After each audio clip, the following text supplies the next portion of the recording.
বিপদ দিয়ে আপনাকে অ্যালার্ম করা হয় আল্লাহর পক্ষ থেকে।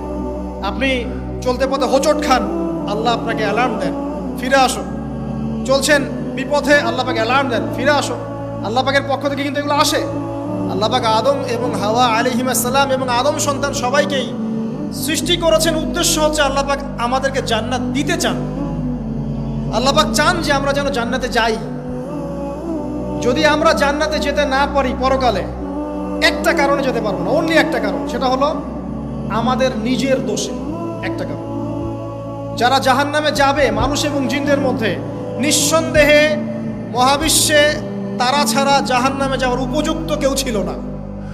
ও জাহান্নামে যাওয়ার উপযুক্ত ছিল বলেই আল্লাহ পাক তাকে জাহান্নামে পাঠাবেন।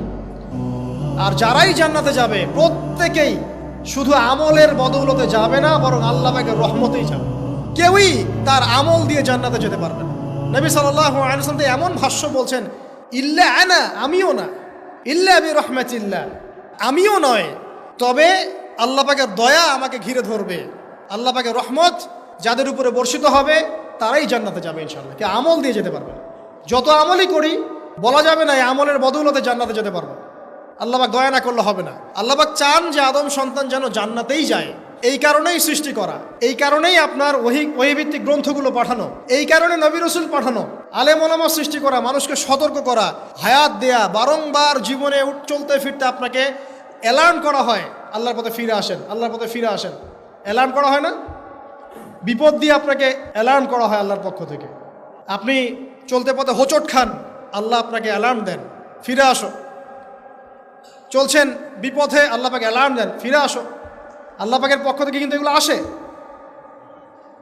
অদ্ভুত একটা হাদিস বললাম, অদ্ভুত বলতে বলছি অ্যামেজিং হাদিস, যে একজন সাহাবী বলছেন, সালমান রাদিয়াল্লাহু আনহু, তিনি বলছেন যে যখন মুমিনের উপর বিপদ আপদ বালা মুসিবত আসে, তখন মুমিনের এই বিপদ আপদ বালা মুসিবত রোগ শোকের বদৌলতে আল্লাহ পাক তার গুনাহগুলোকে মাফ করে দেন এবং তার মর্যাদাকে বাড়িয়ে দেন, এবং সে আল্লাহর দিকে ফিরে আসার অনুশোচনা করার সুযোগ পায়।